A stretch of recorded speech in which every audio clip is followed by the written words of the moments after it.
I'd like a motion for our financial items D1 through D3. Mr. Philipchak, Mrs. Shaw, is there any discussion? Okay. All those in favor? Aye. Opposed? And abstentions. On our personnel items, I'd like a motion for items E1 through E5. So moved. Second. Mrs. Becker, Mrs. Shaw, is there any discussion? I have a comment. Yes, Mrs. Shaw. In E5, we have a request for approval to submit equivalency application. I was hoping that you'd be able to give the public a short summary of what this involves, and also what it says about our level of expectations for our teaching staff as they continue with their excellency. Mrs. Gulick, would you mind explaining your proposal for the equivalency waiver? Gladly.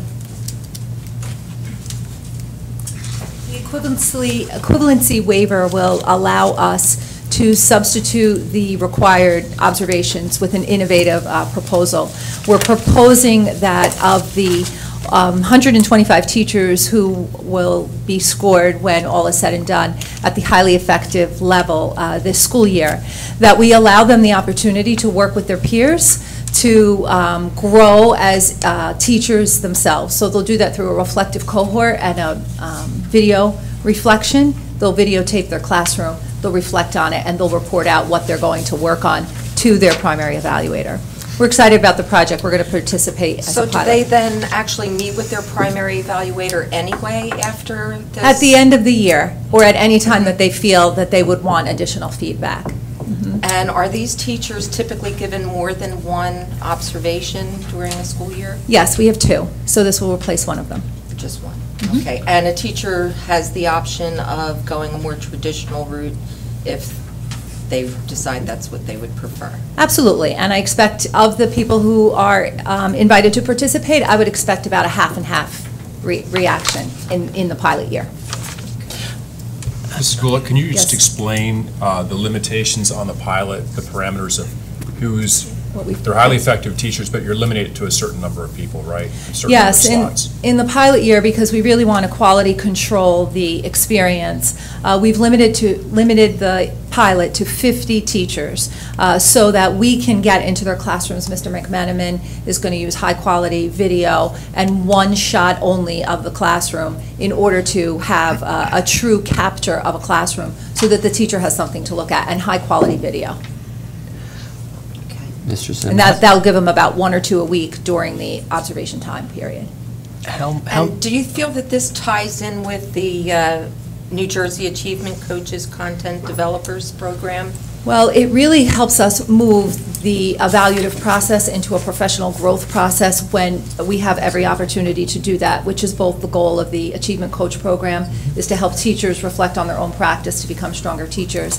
And by recognizing our highly effective teachers and knowing that they're probably going to learn more from each other than they are from an evaluator who sees them every year, then we think that they will look for more innovative practices themselves. I mean, that was really the reason behind my question, is that I think that it adds a whole new dimension of motivation to want to maintain and improve teaching skills.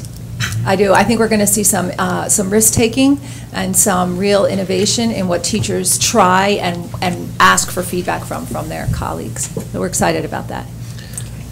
How many highly performing teachers do we have? I have to finish all of the summary evaluations, but in my first look, it looked like about 130 of 550 classroom teachers, about 770 certificated staff.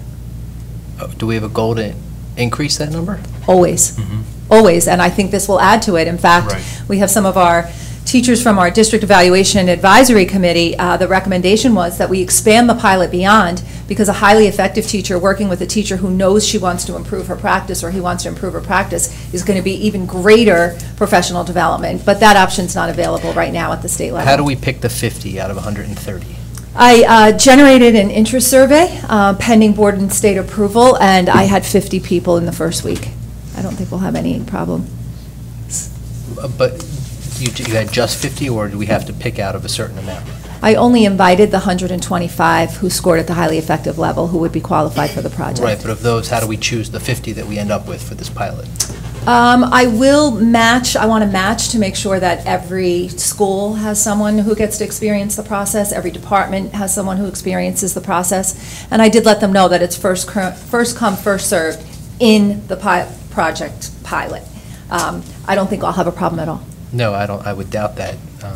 Okay, well, I'd like to hear more about this as it's moving on, so. Okay, I'll keep you posted.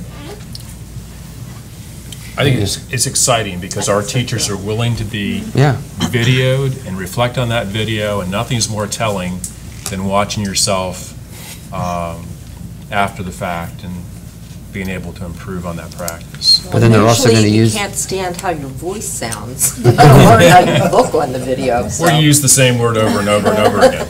As part of the Achievement Coach project, we collected videos of 25 teachers and are creating our own professional development library, which has been really important because what's going on in our classrooms, in many cases, is so forward-thinking and so student-centered that we're having a hard time finding that kind of PD anyplace else. So the fact that we've been able to catalog this is also part of this project, that if you're videotaped, your video becomes our property, so that we can continue to build that library. Okay.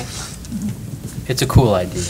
Litigators do that sometimes too, you know. I don't know if that you've I ever want it done to be but- their property, though.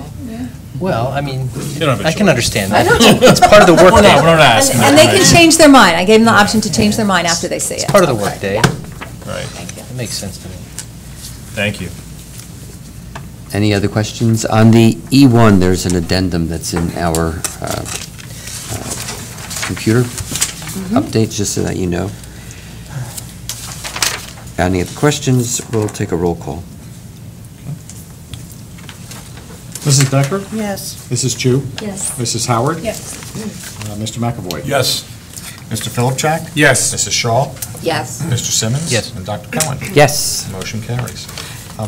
Dr. Cohen, before we move forward, I realize that on the D items, D3 did require a roll call, so perhaps, and it wasn't noted on the agenda, so perhaps we can take a motion on that again and do a roll call? All right, can I have a motion then for items D1 through D3? So moved. Mrs. Becker, Mr. Philipchak. Do a roll call? Yes, please. I'm sorry. Just D3. Just B3. Well, we already have a motion and a second on D1 through D3, so that's fine. Okay. So we're No, voting on not it a again. problem. We're going to vote on it again by roll call. Mrs. Becker? Yes. Mrs. Chu? Yes. Mrs. Howard? Yes. Mr. McAvoy? Yes. Mr. Philipchak? Yes. Mrs. Shaw? Yes. Mr. Simmons? Yes. Dr. Cohen? Yes. Thank you. Motion carries. Thank you. Is there any